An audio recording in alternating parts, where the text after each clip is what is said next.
गौड़ीय मठ की प्रतिष्ठाताशील प्रभुपाद के अंतरंग उनके जो परिकरों में से एक श्री भक्ति कमल मधुसूदन गोस्वामी जी का तो अतिथि है। एक ग्रंथ से उनकी आलोचना करते हैं, चर्चा करते हैं। तो ग्रंथ में वर्णन किया गया, उसके माध्यम से तो ये कह रहे हैं, इसमें लिखा है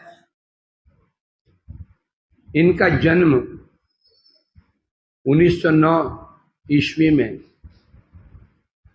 19 दिसंबर को बृहस्पतिवार के दिन गौर नवमी तिथि को प्रातः 6:15 पर इनका जन्म हुआ।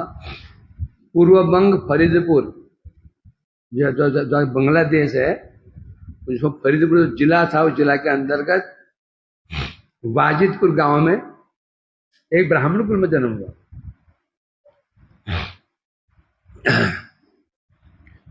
पिताजी का नाम था पार्वतीनाथ, माताजी का नाम था स्वर्णमयी भक्ति देवी, स्वर्णमयी देवी, जो परम भक्तिमती थी। पिता भी बड़े भक्तिमान थे। और वहां का जो नवाब था, मुसलमान नवाब, उन्होंने इनके पिताजी को मजूमदार की पदवी दे रखी थी। मजूमदार में क्या होता है? जो कलेक्टर होते हैं ना, कलेक्टर जो कर अर्जित करते हैं, उनको अधिकार दिया था। तो सिद्ध हो गया ये आर्थिक दृष्टि से बहुत बड़े धनाढ्य परिवार में जन्म हुआ। और दूसरी ओर इस कुल में आए उत्तम वारेंद्र ब्राह्मण कुल में, ऋग्वेदीय श्रेष्ठ वारेंद्र श्रेणी ब्राह्मण। ब्राह्मणों में फिर कोटियां होती हैं। एक ऋग्वेदीय ब्राह्मण जो वारेंद्र श्रेणी ब्राह्मण कुल में ब्राह्मण को जन्म लिए, तो सिद्ध हो गया क्या? जातिगत जो श्रेष्ठता थी। अपांडित्य बताएंगे। अपने गांव के स्कूल में इन्होंने प्रारंभिक शिक्षा अर्जन की। उसके पश्चात 1921 ईस्वी में कलकत्ता महानगरी में गए और वहां फिर अब कॉलेज में और ये पढ़ाई पूरी की। 1925 ईस्वी में अमृत बाजार, जो वहां से बंगाल से पत्रिका निकलती थी, नाम था अमृत बाजार। उस पत्रिका के सह संपादक के रूप में पद ग्रहण किया। तो सिद्धू यहां से क्या हुआ? ऐश्वर्य भी हुआ और यश भी हुआ और पांडित्य भी हुआ। तो सर्वगुण संपन्न, ये कहा गया ना, जो सर्वगुण संपन्न व्यक्ति होता है उसकी समस्या ज्यादा होती है। इससे ऐश्वर्य क्या है? जन्मैश्वर्य शुद्ध शिवेद मदमान पुमान नारवाद धातुम ताम किचन गोचरम। कहना ऐसे व्यक्ति आपका नाम नहीं ले सकता जो 4 प्रकार के मद से जिसका अहंकार उत्पन्न बढ़ गया। परंतु जो भगवान के ऐसे परिकर होते हैं उनमें इसका प्रभाव नहीं पड़ता। सिद्ध हो जाता है कौन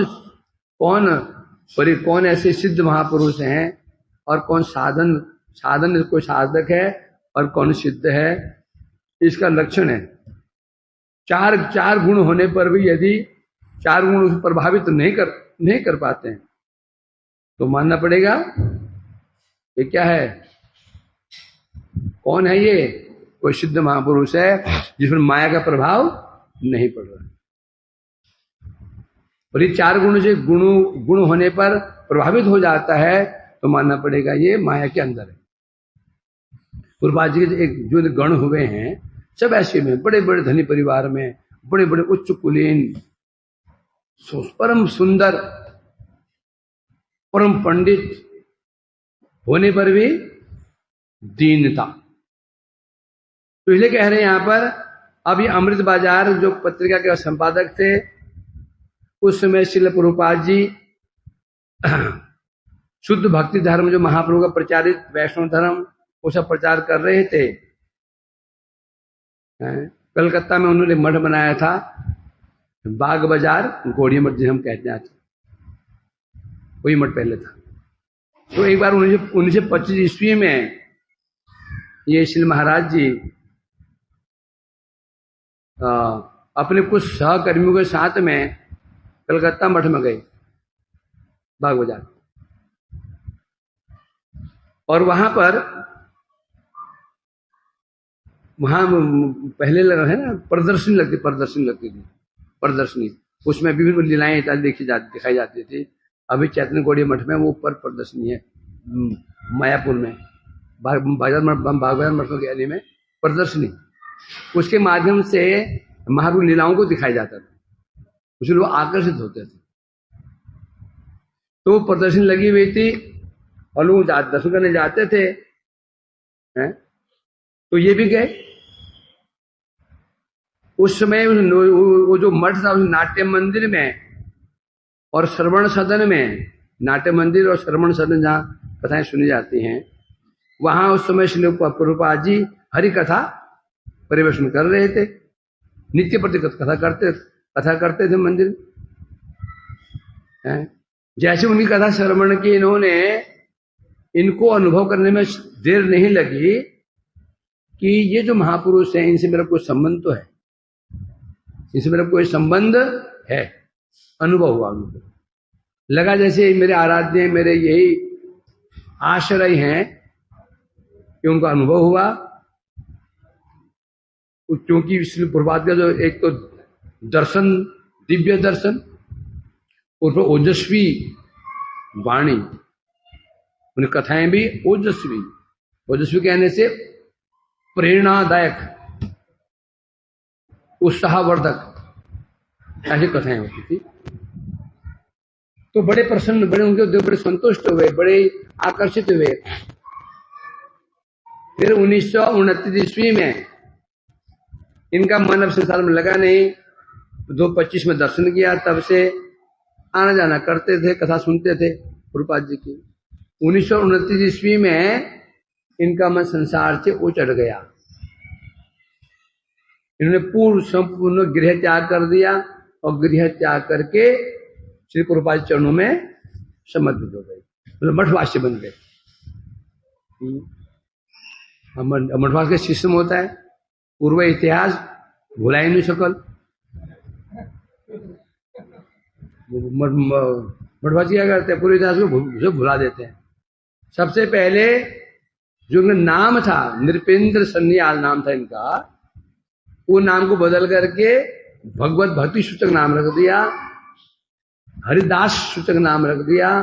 नाम था नरोत्तमानंद दास ब्रह्मचारी। नियम जो घर से आते हो नाम बदल जाते हैं। तब से नारी प्रसिद्ध हो गए, नरोत्तमानंद ब्रह्मचारी के नाम से प्रसिद्ध हो गए। और इनकी क्या विशेषता थी, हरि गुरु वैष्णव की सेवा में इनकी बड़ी उत्कंठा थी। समस्या क्या होती है, जो वास्तव में संसार में अनुभव करके आता है कि संसार दुखमय है, कष्टमय, असार है, संसार असार है, तो जब सार की खोज में निकलता है वो, तब अनुभव कर। यदि ऐसे फुदकते आ गए, अनुभव कुछ किया नहीं, ना संसार के अनित्य का अनुभव किया नहीं, मतलब भजन को उद्देश्य लेकर के नहीं आए। जो वास्तव में उद्देश्य भक्ति करनी है, यही मेरा आत्मकल्याण का एकमात्र उपाय है, जो इसको लेकर के मठ में आता है, उसके आया किस लिए हो, आत्मकल्याण के लिए आया है। आत्मकल्याण कैसे होगा, बोलिएगा ना, कैसे होगा, हरि गुरु वैष्णव सेवा से होगा।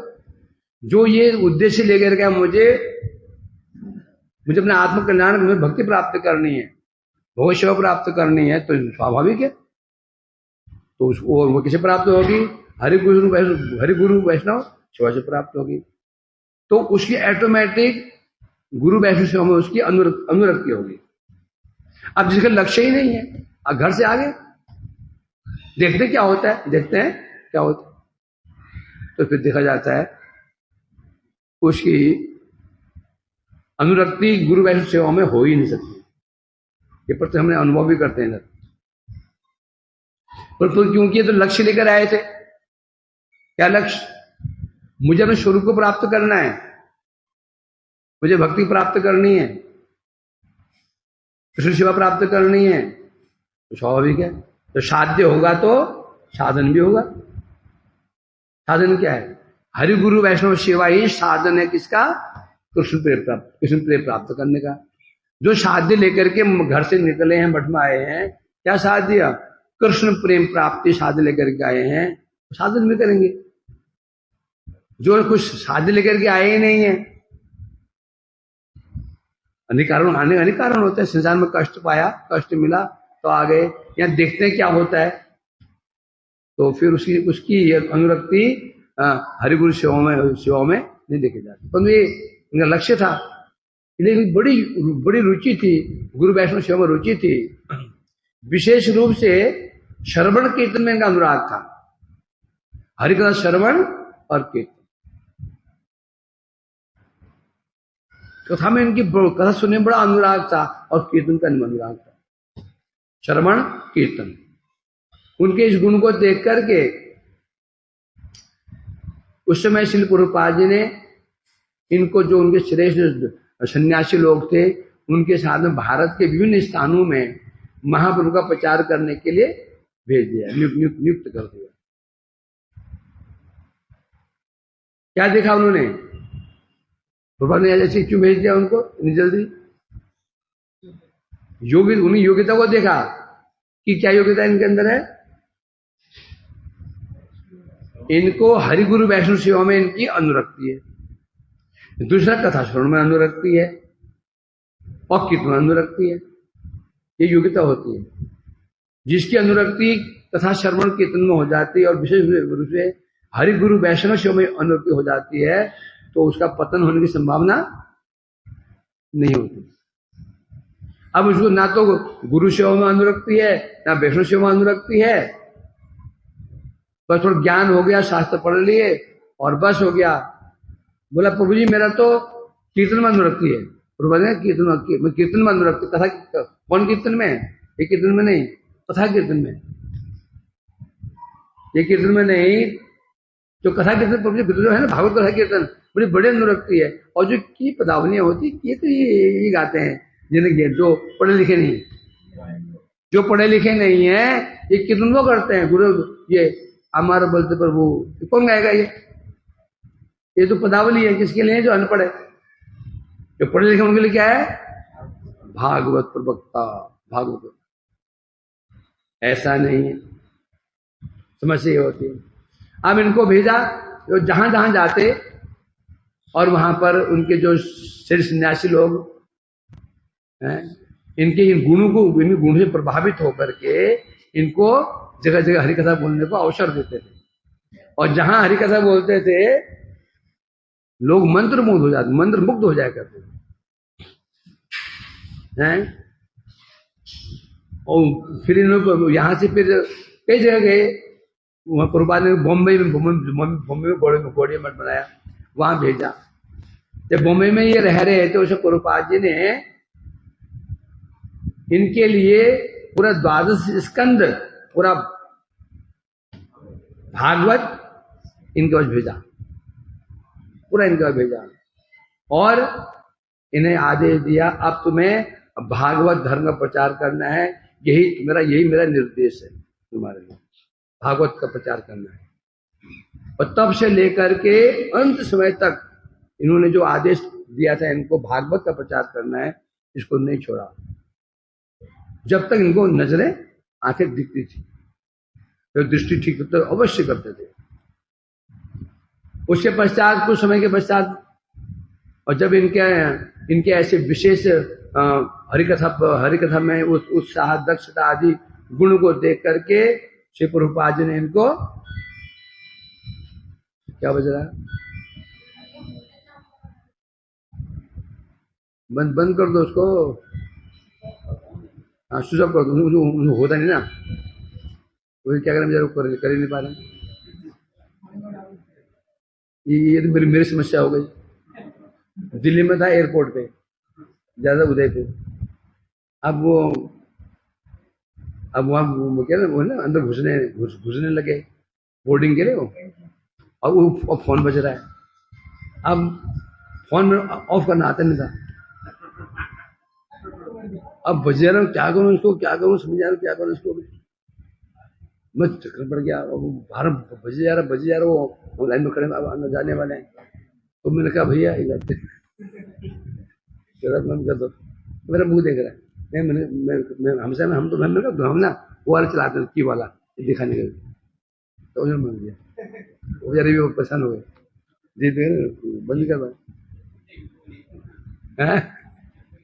अब वही याद आया, बड़ी समस्या हो जाती। परसों उसका 3 बजे, अब इसका अलार्म बजा, अलार्म गोविंद का मोबाइल में। क्या करूं क्या करूं क्या करूं, उठाया मैंने, बेड के नीचे घुसा दिया उसको। बेड के नीचे, गद्दे के नीचे वो घुसा देते। आवाज तो आ रही थी थोड़ा। एक दिन तो छत पे रखा है फोन को, ऊपर है ना वो वॉशिंग मशीन, वहां रखा है बजते रहो। बदमाश लोग बंद करते हैं, बंद करते नहीं उसको, और स्विच ऑफ होता नहीं है। क्या जो भी है, इस प्रकार से बता रहे हैं। इनसे प्रभावित होकर के श्री प्रभुपाद जी ने इनको एक पदवी प्रदान कर दी, भक्ति कमल।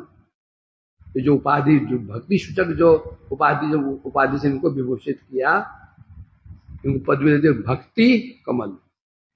पहले उपाधि मिला करते थे, अब क्यों नहीं मिलते हैं, देंगे इसको। उपाधियां भी हैं, श्रोता शिरोमणि, भक्ता शिरोमणि, पद की शुद्ध। इस प्रकार से प्रचार करते थे। 1936 ईस्वी में जब श्री प्रभुपाद छोधाम गमन कर गए, उत्तर पश्चात गौड़ीय मठ में कुछ समस्या उत्पन्न हुई चैतन्य मठ में। तो कई प्रभुपाद के शिष्य मठ छोड़ चुके थे, वहां पर गुरु महाराज जी, भक्त सिद्ध महाराज जी सब छोड़ दिया था, अपना संस्था बना ली थी। तो इन्होंने भी त्याग दिया मठ, और त्याग करके हमारे परम गुरु महाराज जो समिति बनाई थी, वेदांत समिति, उसमें उनका आश्रय लिया, और उनका आश्रय रह करके भक्ति का प्रचार करने लगे। और कुछ समय के पश्चात फिर वहां से भी विश्राम लेकर के भक्त रक्षी सिद्ध महाराज जी के अनुगत से उन्होंने फिर प्रचार आदि किया, और उन्होंने उनसे संन्यास में ले लिया। नाम बढ़ गया त्रिदंडी भिक्षु श्रीमद भक्ति कमल मधु गोस्वामी, और तब से प्रचार करते थे। अब एक बार इन्होंने वर्धमान में, बंगाल में, किसी जमींदार परिवार ने इनको एक स्थान दिया, या मठ बनाओ, चांदाईपुर नाम है मठ में, बोले हम मठ बना लो, स्थान दिया। परंतु वहां का जो परिवेश था प्रतिकूल था। परिवेश क्या था? प्रतिकूल। प्रतिकूल समझ लो, मैंने आज मुसलमान होंगे या दुष्ट लोग रहते होंगे आसपास के लोग, तो परिवेश जरूरी होता है, नहीं तो मठ की समस्या खड़ी करते हैं, है ना। इन्होंने वो परित्याग कर दे, स्थान नहीं लिया। उसके पश्चात वर्धमान के अंदर ही मीठापुकुर मोहल्ला में इन्होंने एक मंदिर बनाया, नाट्य मंदिर बनाया, सेवक खंड बनाया। 1962 साल वहां पर उन्होंने फिर श्री राधा गोविंद जी की, गौरांग राधा गोविंद जी प्रतिष्ठा की, महाप्रभु जी राधा गोविंद की प्रतिष्ठा की और मठ स्थापित किया। और तब वहां से ये प्रचार किया करते थे। अब इनका जो विचार है, इनका विचार जानना तो आवश्यक है। इनके जो सिद्धांत थे, इनका बस एक ही सिद्धांत था, क्या? श्रीमन महाप्रभु रूप रघुनाथ वाणी का प्रचार। इनका जीवन एक ही उद्देश्य था, महाप्रभु एवं रूप गोस्वामी रघुनाथ दास गोस्वामी की वाणी का प्रचार करना। वाणी का प्रचार मैंने क्या है? वो सभी करते हैं? नहीं, समझे? कई लोग ऐसे करते हैं, उनका प्रचार नहीं करते, अपना प्रचार करते हैं। हम लोग, कोई लोग, मैं भी तो यही कर रहा हूं। अंतर है, केवल और केवल महाप्रभु की वाणी का प्रचार है। रघुनाथ दास गोस्वामी की वाणी का प्रचार, अपना प्रचार नहीं। हमारी समस्या क्या होती है? हमारी समस्या ये होती है, हम अपना प्रचार करना चाहते हैं, अपना अपना प्रचार करने की चेष्टा करते हैं, तो समस्या वहीं से ही खड़ी हो जाती है। इसलिए कहते हैं, इनकी विशेषता क्या थी? शुद्ध भक्ति सिद्धांत विरुद्ध रसाभास दोष दुष्ट वाक्य कखनो सह्य करते पारे ना। वास्तव में सत्य बात तो यही है, सत्य सत्य भक्ति का विचार प्रचार किया जाएगा ना, हो नहीं सकता। दूर मत जाओ, स्वयं महाराज ने भी शुद्ध भक्ति प्रचार किया, कहीं उन्होंने नियम में ढील दी है? स्वयं महाराज ने प्रचार भी किया ना, उन्होंने कहीं ना कहीं कॉम्प्रोमाइज तो किया। जो नियम शुद्ध नियम थे, कठोर नियम थे, कहीं ना कहीं कॉम्प्रोमाइज, उन्होंने कॉम्प्रोमाइज किया। नहीं करें ना, नहीं करें शुद्ध रूप प्रचार करने भक्ति का, तो फिर भैया फिर लाखों में एक दो ही होगा, वो अलग बात है। कॉम्प्रोमाइज दो प्रकार से होता है, वो उनको दोष नहीं दे रहा हूं। स्वयं महाराज ने कॉम्प्रोमाइज क्यों किया? ये लोग इतने उन्नत नहीं है कि ये नियम पालन कर लेंगे। उनके कल्याण के लिए नियम तोड़े जाए। नियम क्यों होते हैं? नियम होते हैं हमारा उत्थान करने के लिए, गिराने के लिए नहीं। यदि कुछ नियम किसी की भक्ति बाधक बन रहे हो, उन नियमों को ढील देना कोई दोष नहीं है। परंतु अपने शिष्यों की संख्या बढ़ाने के लिए, जो समझो, स्वयं महाराज ने नियम ढील दे रखी है? चतुर्मास्य का पालन है, बहुत कठोरता नहीं करना, समझे? करें, रोज मुंडन नहीं करना, पूर्णिमा को मुंडन करना, ये प्रभात के सिद्धांत है। अब तो उन्होंने क्या दोष नहीं किया उन्होंने। यदि हमारा उद्देश्य ठीक है, उद्देश्य गलत नहीं है, तो नियम तोड़ना भी गलत नहीं है। उद्देश्य गलत यदि है, उद्देश्य कहने से अपने प्रतिष्ठा प्राप्त करने के लिए, सम्मान प्राप्त करने के लिए हम नियम ढील दे देते हैं। भाई ये नियम ऐसे कठोर नियम पालन करेंगे तो लोग मुझे जुड़ेंगे नहीं, मेरा प्रचार कम हो जाएगा, मेरा सम्मान कम हो जाएगा। यदि इस उद्देश्य से हम नियम ढील दे देते हैं, फिर ये क्या है? दोष। कुछ सिद्धांत को मिलाकर के यही है, शुद्ध भक्ति का प्रचार। शुद्ध भक्ति, जो खाटी शुद्ध भक्ति है ना, जो खाटी विचार शास्त्र के हैं, यदि उसको लेकर प्रचार करने जाओगे ना भाई, फिर तो दल के दल भक्त बन ही नहीं सकते, छानते 1 किलो गेहूं छानता शुरू किया, होते लास्ट में सब नीचे 3-4 छानने होते हैं, 3-4 होते हैं, अंत में देखता है ऊपर 1 ही बच गया। असल बात तो ये है। तो ये कैसे बता रहे हैं? भक्ति सिद्धांत विरुद्ध रसाभास दोष। शुद्ध भक्ति सिद्धांत विरुद्ध जितने भी जो मतवाद, जो मत होते थे, विचार होते थे, उसे सहन नहीं करते थे। यदि कौन सुकृतवान व्यक्ति यदि सौभाग्य कर्म से सत्संग करने के लिए आता था, यदि कोई सौभाग्य व्यक्ति सत्संग करने के लिए, कथा सुनने के लिए आ गया, कौन आएगा सुनने के लिए? सौभाग्यवान आएगा ना। नहीं तो आएंगे, दर्शन निकल जाएंगे, कौन बैठेगा? कोई यहाँ लोग आते हैं ना दर्शन करने के लिए, बैठेंगे इधर तो दुम खड़े होंगे, पल्ले नहीं पड़ेगा, निकल जाएंगे। यदि कोई व्यक्ति सौभाग्य कर्म से आ जाता था, कथा सुनने आ जाता था, तो फिर ये उनको क्या करते थे? उस समय उनको बड़ा उत्साह प्रदान करते थे, उत्साहित करते थे। कैसे उत्साहित करते होंगे? संसार की असारता दिखा करके, शास्त्रों के प्रमाण दे करके, युक्तियों के द्वारा उत्साहित करते थे। और ठाकुर भक्ति विनोद की जो शरणागति, कल्याण कल्पतरु, गीतावली, गीतमाला आदि, नूतन ठाकुर जी के जो रचित जो प्रार्थना आदि, इन्हें कंठहार थे, कंठहार। कंठी में सब लटका रखे थे गले में, क्यों हंस रहा है? एक माला बना रखी थी, उनमें सब गले लटके होते। कंडार मीन कंठस्थ थे, कंठस्थ, कंठस्थ, कंठ में स्थित मतलब याद थे। सॉरी, क्या नाम बताया? ठाकुर शरणागति भक्ति विनोद जी की, कल्याण कल्पतरु, गीतावली, गीतमाला और नंदू ठाकुर जी की जितने भी रचित प्रार्थनाएं थी और प्रेम चंद्रिका सब याद थे। कोई भी कहीं भी है।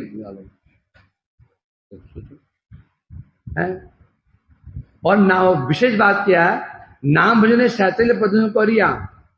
यदि कोई व्यक्ति नाम भजन को शिथिल करके जब अन्य ने शिवा चातुर दिखाता था, इसको सहन नहीं करते थे।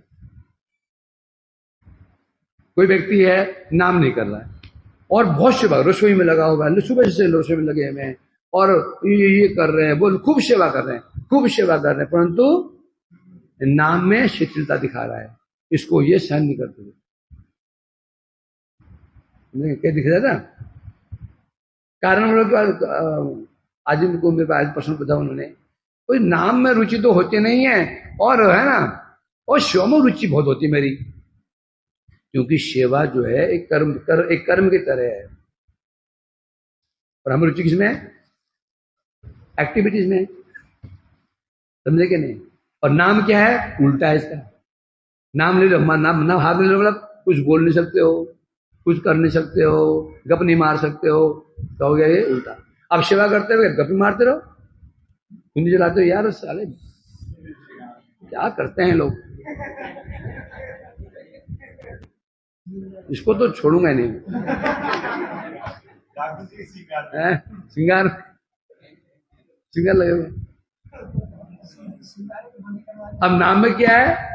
नाम में चलेगा नहीं, इसे नाम रुचि कैसे हो जाएगी? इसलिए जो हम सेवा करते हैं ना बाहर रूम में, एक्टिविटीज क्या है? कर्म ही तो है। रसोई बनाना, झाड़ू पोछा करना, ये श्रृंगार करना, ये क्या है? अमान, ये क्या है? कर्म नहीं है। मतलब इसमें शरीर का एक्शन हो रहा है ना, उसमें तो ऑटोमेटिक रुचि हमारी है ही है। हमारी रुचि किसमें है? कर्म रुचि है हमारी। वो नाम रुचि क्यों नहीं होती? नाम जो है नाम अलग टाइप का है ना। इसलिए कह रहे हैं, इसलिए कि यहाँ क्या कह रहे हैं, नाम भजन जो हरि नाम संख्या है, इसमें कभी कॉम्प्रोमाइज नहीं करते।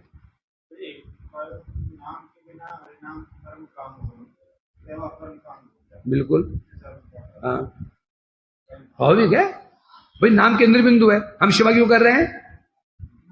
नाम के लिए। भगवान सेवा क्यों कर रहे हो? नाम के लिए। गुरु सेवा क्यों कर रहे हो? नाम के लिए। और नाम को हटा दो, नाम को निकाल दो, अब उद्देश्य विहीन हो गया ना नाम। जो नाम के, क्योंकि कलयुग का आराध्य विग्रह नहीं है, नाम है। अब नाम को हटा दिया, वो नाम ही नहीं किया। अब तुम जो कुछ कर्म भी कर, जो कुछ भी सेवा कर रहे हो, उद्देश्य विहीन हो गया। समझे कि नहीं? इसलिए सब करते हुए नाम है। अब ये नहीं कि सब सेवा पर त्याग कर दो, कल से उसमें बैठ जाओ। नहीं, मैं तो भी कहता हूं बैठ जाओ, बैठ जाओ, बैठ जाओ, हम तो बनाए खिलाएंगे। 3 घंटे बैठ नाम करो, कोई आपत्ति, मुझको आपत्ति नहीं, मुझको आपत्ति नहीं, मुझको आपत्ति नहीं, मुझे भी ये स्वीकार है। तू कुछ मत करो, बस नाम करो, कोई समस्या नहीं है। हम बना के खिलाएंगे तुमको देसी घी हलवा। मैं बाहर से वर्कर बुला के लाऊंगा, अच्छे ब्राह्मण को लाऊंगा, मुझे इसमें आपत्ति नहीं है। तो चतुराई में कोई चतुराई मेरे सामने चतुराई मत करना।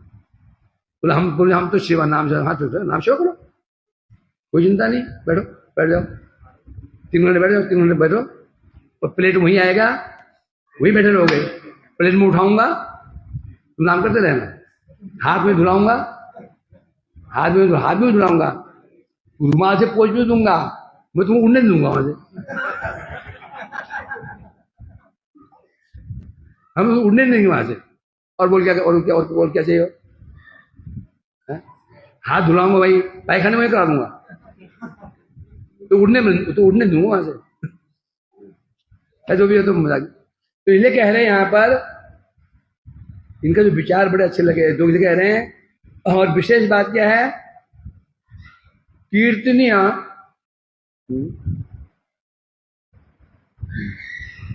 कभी देखते ये किसी ऐसे व्यक्ति का दर्शन करते थे, कोई दीक्षित व्यक्ति का, जिसका लक्ष्य कीर्तन सदाहरि मंत्र में दीक्षित।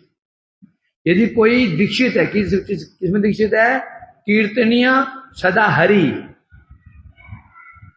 असली दीक्षा ये है, ये जो मंत्र है कीर्तनीय सदा हरि, ये जो मंत्र है, ये जो दीक्षित किसी व्यक्ति को देख लेते थे, बहुत आनंदित होते थे। वास्तव दीक्षा ही है, 9 मंत्र ग्रहण कर लिए, भंज को मतलब ही नहीं। असली मंत्र बता रहे हैं क्या? कीर्तनीय सदा हरि। इस मंत्र दीक्षित हो गए, फिर कोई जरूरत नहीं अन्य किसी अनुष्ठान की, कोई जरूरत नहीं है अनुष्ठान की, सब हो गया। इसलिए कह रहे हैं यहां पर। और विशेष रूप से जड़ प्रतिष्ठा निश्रेष्ठत्व प्रतिभा उद्देश्य, ये जो हरिकथा बोलते थे, 2 विशेषता थी। जड़ प्रतिष्ठा के लिए, अपना श्रेष्ठत्व स्थापित करने के लिए, लोग जाने मैं भी कम नहीं हूं, कभी अपनी महिमा दिखाने के लिए हरिकथा नहीं बोलते थे। तात्पर्य क्या हुआ? हम कैसे समझें कोई व्यक्ति जो कथा कर रहा है अपना श्रेष्ठत्व दिखाने के लिए कर रहा है, या वास्तव में कथा कर रहा है? क्या समझोगे इसको? यदि सत्य बातों को, जो कड़वी बात है, उनको स्किप कर रहा है, उनको स्किप कर देता है। जो बातें मनोरंजक है बोल रहा है, जो थोड़ा कड़वी बात है उनको स्किप कर देता है, तो समझो ये व्यक्ति अपना श्रेष्ठत्व स्थापित करना चाहता है। और जो व्यक्ति एज इट इज, चाहे ये बुरा माने अच्छा माने, यदि वास्तव में ये बोल रहा है, समझो ये व्यक्ति वास्तव में कथा कर रहा है, अपना श्रेष्ठत्व अर्जित करना नहीं चाहता है, इसके विरोधी थे। स्वयं ऐसे कथा करते थे, अब श्रेष्ठत्व दिखाने के लिए नहीं, महिमा दिखाने के लिए नहीं। और जब महिमा दिखाने के लिए करेंगे, हमें कॉम्प्रोमाइज करना पड़ेगा, सिद्धांतों से कॉम्प्रोमाइज करना पड़ेगा। बिना सिद्धांतों से समझौता किए आप प्रतिष्ठा प्राप्त नहीं कर पाओगे। लोग गाली बकेंगे, 10 में से 5 लोग गाली बकते जब जाएंगे ना कथा सुन करके, गाली बकते हो जाएंगे। अरे ये तो साला हमारा घर तोड़वा रहा है, गाली बकेंगे।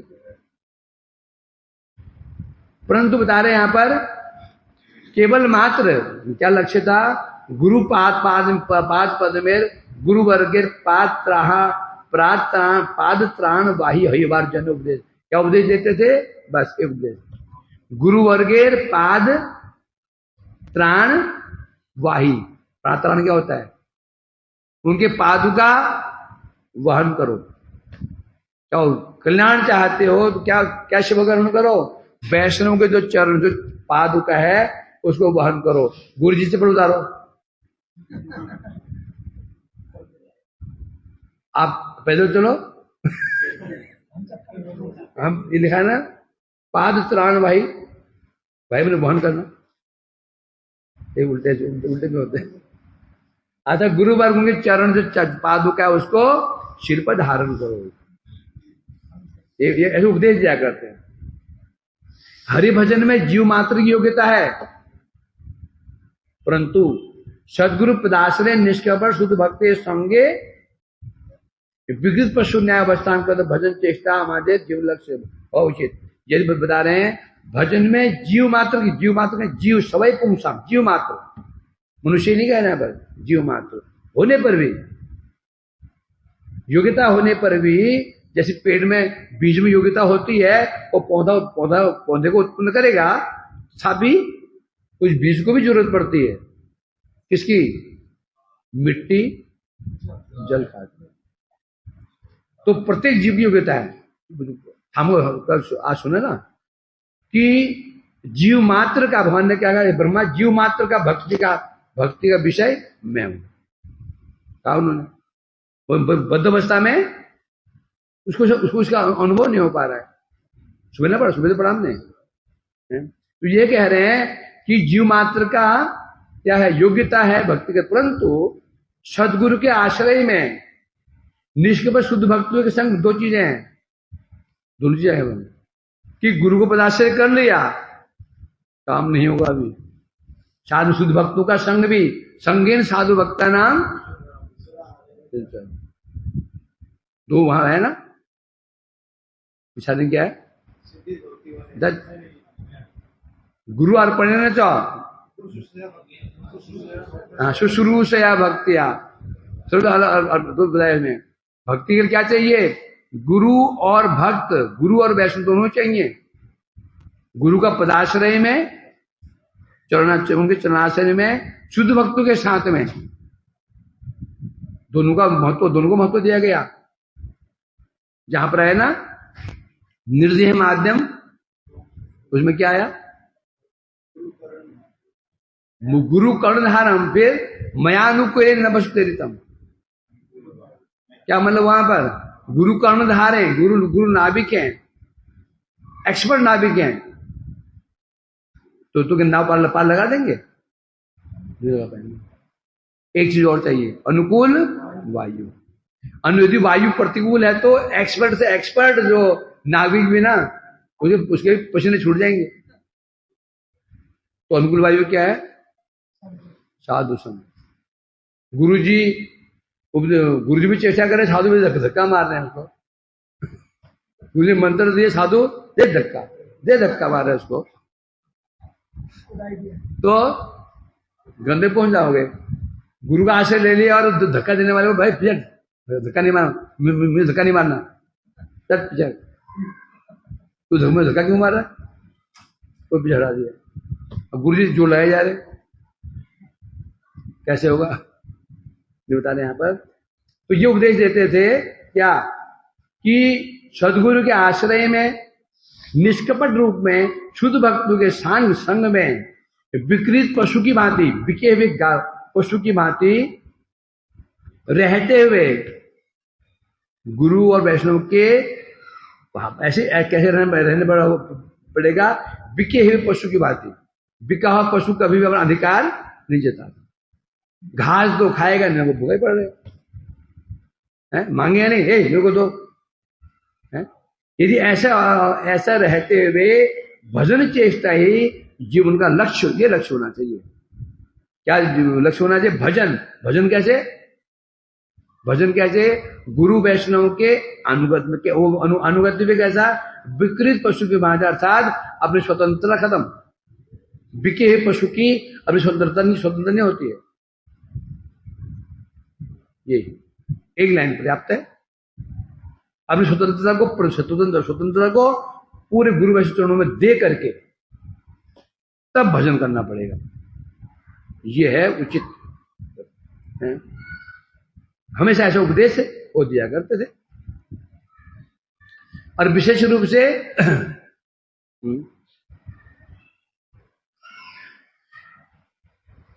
अपने उनके जो शिष्य थे, उनके आचरण के ऊपर हमेशा ध्यान रखते, बहुत कठोर ध्यान रखते।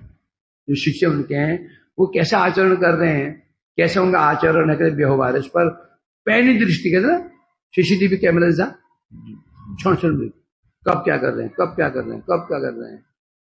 और यदि कोई शिष्य उसके विचारों में कोई त्रुटि देखते थे, भक्ति विरुद्ध कोई त्रुटि देखी जाती थी, संगे तुरंत उसको शासन करते थे। यही छवि तो क्या है, मैंने सुना है, यहां तो हमने महाराज प्रत्यक्ष से देखा। कब कमरे पहुंच जाएंगे ना पता भी नहीं चलेगा। तो गुरु महाराज कब कमरे पहुंच जाएंगे पता ही नहीं चलता, और कब लात पड़ेगी तो लात पड़ जाएगी ना, पता ही नहीं कब लात पड़ने वाले, कब पहुंचे पता ही नहीं, कब पहुंच जाएंगे चुपचाप। एक बार मैं फिरते बैठ गया, वो तो मैं चतुराई लगाई, तो ऐसे थे। और अनुशासन अनुशासन प्रिय थे। एक बार प्रचार में गए, कुछ आदमी ब्रह्मचारी भी थे, बंगाल में बहरमपुर में प्रचार कर रहे थे। पूर्णिमा का दिन था, सबने वहीं पर मस्तक मुंडन किया। ये नहीं है हम प्रचार में थे, हम मुंडन कैसे करते, नहीं कर पाए, पूछे आज अब तो पूर्णिमा चलेगी, कर लूं क्या? तो सबने मुंडन किया है? मुंडन किया। तुम एक ब्रह्मचारी थे, उसने मुंडन करने की इच्छा नहीं की। मुंडन करो फिर वो गंदा गंदा अच्छा नहीं लगता, लड़कियां भी औरतें भी होती है, शर्म लगती है ना समझिए गंदा होकर के। कई तो गंजे सुंदर लगते हैं, कई मुंडन बड़े सुंदर लगते हैं, कई ऐसे मुंडन करने में बड़े भद्दे लगते हैं। उसे ऐसे हुआ, ये लोग तो प्रतीक्षा करते कब आए पूर्णिमा। अब वो ऐसे भद्दा भद्दा होगा, हम प्रचार में मुंडन करे कैसे कैसे लगेंगे। उसने मुंडन नहीं किया। जब इनको पता चला, इन्होंने तुरंत उसको वहां से निकाल दे जाओ, और टेलीफोन से जितने मठ से फोन कर दे, मठ से वो ये जो ब्रह्मचारी कोई इसको मठ में नहीं रखेगा। जहां जाता बेचारा नहीं। और विशेष रूप से नियम क्या था, प्रत्येक मठवासी के नियमित मुंडन करते हुए, जो मठवासी नियमित कहने से पूर्णिमा तो पूर्णिमा, एक दिन आगे नहीं एक दिन पीछे नहीं। वो मुंडन भी कैसा, पूर्ण मुंडन, पूरा मुंडन, ये मुंडन नहीं। और यहां क्या होता है, और यदि किसी ने त्यागी होकर के लाल कपड़ा लेना नहीं चाहता था, तो जो दीक्षा नहीं देते थे, लाल कपड़ा लोगे नहीं जी जाओ, मतलब तुम्हें पहले ठान रखा है, तू गंडगोल करके जाएगा यहाँ से। तू लाल कपड़ा नहीं ले रहा है, मतलब कोई गड़बड़ करेगा, कोई गड़बड़ करने की ठान रखी है, भागने में सुविधा रही ना, मन में कोई दुर्भिसंधि है। तो लाल कपड़ा लेना क्यों नहीं चाह रहे? कोई कुछ तो गड़बड़ होगा। यहाँ जो स्थान रखा है कि बाद में लाल कपड़ा उतारना अच्छा नहीं, शादी करने की इच्छा ही है, लाल कपड़ा क्यों उतारूं, सफेद शादी कर सकते हैं, मनु कुछ तो होगा ना। अब ये नहीं कह रहा हूं मैं कल ही लाल कपड़ा पहन लो, लाल कपड़ा पहनने का भी एक समय होता है, 4, 5, 6, 7, 10, 12 साल हो जाए, थोड़ा स्थिरता आ जाए, ये नहीं सब लाल कपड़ा पहन घूमना शुरू कर दो समय पड़ने। तो इसलिए तो ये क्या कहते हैं, पूर्णिमा व्यतीत, पूर्णिमा को छोड़ करके कोई व्यक्ति मुंडन नहीं करेगा, और सिलाई कर कपड़ा, सिले हुए कपड़े अर्चन करते समय कोई नहीं पहनेगा। कमीज पहनते हैं, वास्तव में अर्चन के समय ये कमीज नहीं पहनना चाहिए, तो दुपट्टा होना चाहिए, धोती दुपट्टा। अर्चन में ये पद्धति है, हाजी विधि है, सिलकोट नहीं पहनते हैं, असली विधि ये है। अब परंतु अब कई मठों में तो होता है, फिर वही बात आ जाती है कि नियम जो होते हैं भक्ति वृद्धि के लिए होते हैं, घटाने को नहीं होते हैं, समझे क्या नहीं। अब कश्मीर में कोई मठ कश्मीर में मठ है, यहाँ श्रीनगर मठ है, वो बेचारा यदि दुपट्टा पे तो होगी उसकी भक्ति होगी उसकी, समझे क्या नहीं। धनुष करेगा, यहाँ फिर उत्तर भारत में जो मंदिर है, पहाड़े में मंदिर, गर्मी में मर जाएगा, तो इसलिए ये है, इसलिए कह रहे हैं यहाँ पर। इसलिए एक्चुअली होता क्या है, आचार्यों का अपना वैशिष्ट होता है। अब हमारी समस्या क्या है, हम एक को ठीक बोल देंगे, हाँ ये ठीक कह रहे थे, इस मठ में ऐसा होता है। इसलिए बहुत लोग अब आज मैं जो देख रहा हूं, बहुत सारे आचार्यों का जीवन पढ़ने से कई बार हानि हो जाती है। आदमी तुलना करने लग जाता है, नहीं ये यहां तो गलत हो रहा है, यहां तो गलत हो रहा है। क्योंकि जो वैष्णव लोग जो है ना आचार्य होते हैं, उनके विचार में कुछ विशिष्टता रहती है, जो तो सामंजस्य कर लेता है, कोई समस्या नहीं है। मोस्टली लोग क्या करते हैं, एक गलत है वो ठीक है, या वो गलत है और ठीक है। मतलब बहुत ज्यादा जहां मैं अनुभव कर रहा हूं, जो सामंजस्य करना ना आए, बहुत सारे आचार्य जीवन चरित्र पढ़ना भी हानिकारक हो सकता है। पढ़ो तो अपना मत पढ़ो, क्योंकि सुनो, क्योंकि वो तुम्हें जो सुनाएगा ना, वो सोच में सुनाएगा कि ये जो बोल रहा हूं ये डाउट ना आ जाए किसी मन में कि ये महाराज तो ऐसे बोलते थे, लाल कपड़ा ना हो तो दीक्षा ही नहीं लेंगे, है? और कोई बोलते हैं भाई लाल कपड़े लेना नहीं चाहिए। अब क्या आ गया, दोनों में ही क्या आ गया, विरोध आ गया। गए थे छोपे होने डूबे रह गए। बहुत ज्यादा ये भी गड़बड़ है, क्योंकि परस्पर आचार्यों के विचारों में वैशिष्ट तो होता ही है। फिर हम क्या करते हैं, फिर हम तुलना करने लग जाते हैं, वो ठीक थे ये गलत थे, ये गलत थे वो ठीक थे। इसलिए सामंजस्य करना बहुत जरूरी है। कई चीज मैं पढ़ रहा हूं इसको, कई जगह में देखा है, इनमें कई समस्या है, कई जैसे है ना ये इसमें मैंने कई जगह देखा है भयंकर, मतलब कि ऐसे ऐसे संशय आने के चांस हैं इसको पढ़ करके।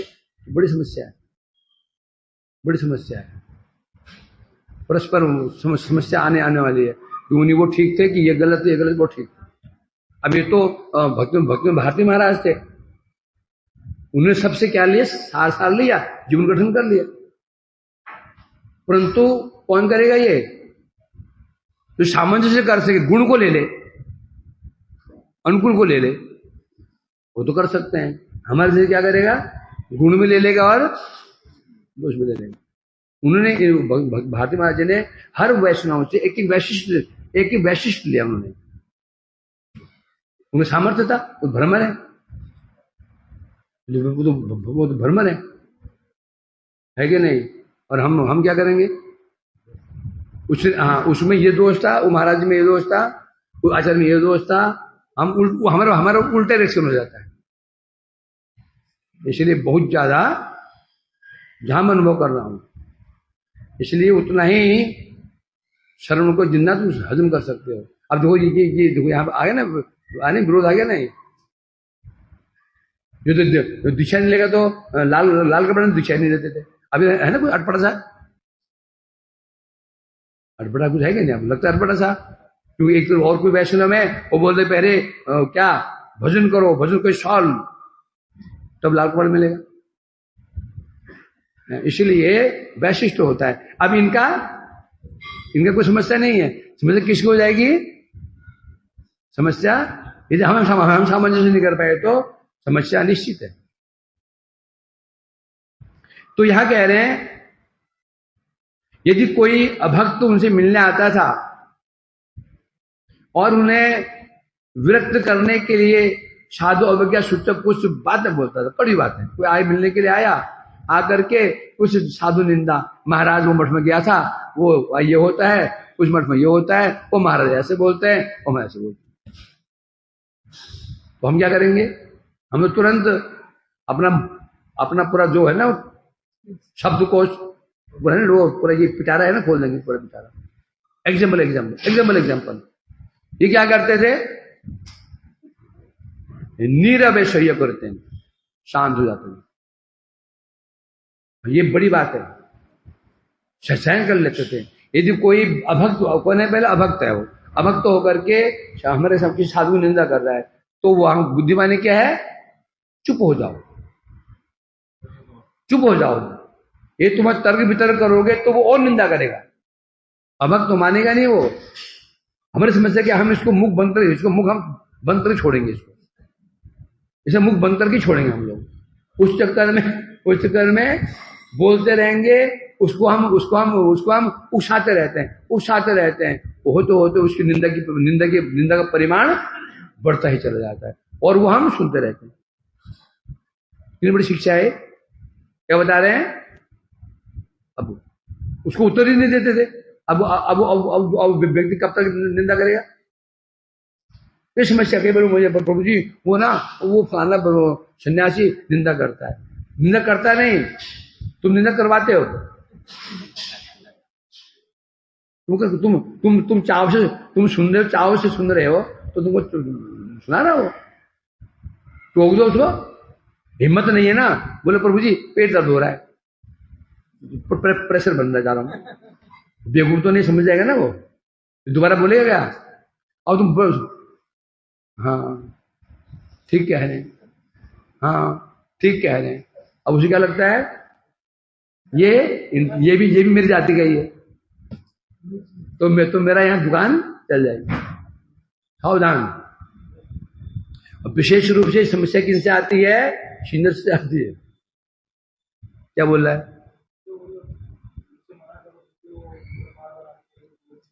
क्या तुम्हारा हाथ पकड़ लेते हैं?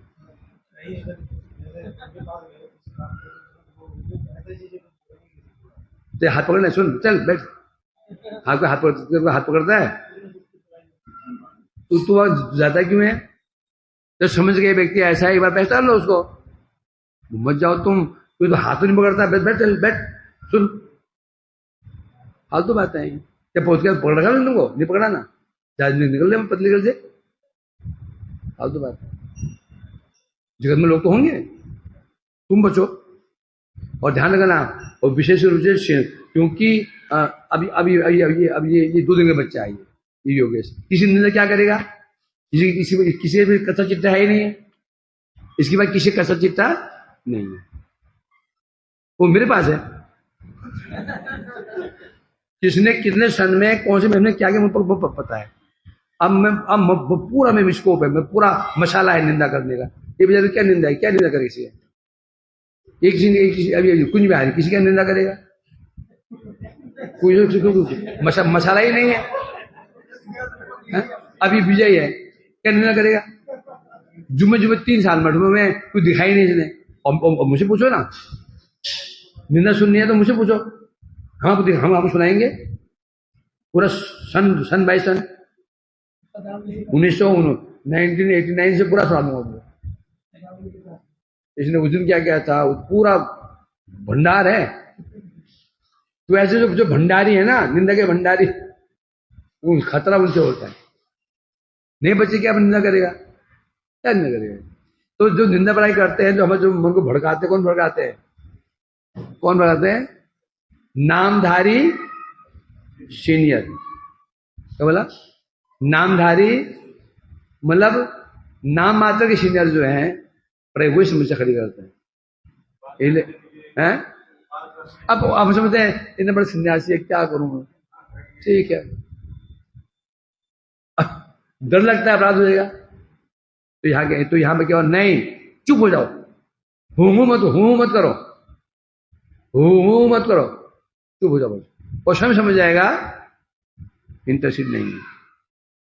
तो यहां स्पष्ट कह रहे हैं, यहां पर कोई व्यक्ति आता था तो और विशेष बात बता रहे हैं, किसी और संप्रदाय जो है ना, कि यहां कोई वैष्णव संप्रदाय में जाते थे, ब्राह्मण संप्रदाय में, निवार संप्रदाय में, वहां भी नहीं खाते थे। वो क्यों नहीं खाते हैं? क्योंकि सब संप्रदाय में पान चल रही है, बीड़ी चल रहा है, तंबाकू स्वाभाविक है। अन्य संप्रदायों में भी अब चाय तो नॉर्मल। जो वैष्णव संप्रदाय है ना, गौड़ीय संप्रदाय को छोड़ करके और जो संप्रदाय उनमें चाय अब कॉमन है, चाय प्रसाद है। तो ये क्या करते थे, जो अन्य संप्रदाय के लोग थे उनके वहां भी नहीं खाते थे। क्यों नहीं खाते थे? यहाँ तो पान खाते हैं, यहाँ चाय पीते हैं। और यहां तक कि दीक्षित होने पर भी, यदि दीक्षित होने पर भी अपने संप्रदाय के अतिरिक्त, अपने यदि जो ब्राह्मण संप्रदाय में दीक्षित है, दीक्षित वैष्णव है, तो भी नहीं खाते। क्यों नहीं खाते थे?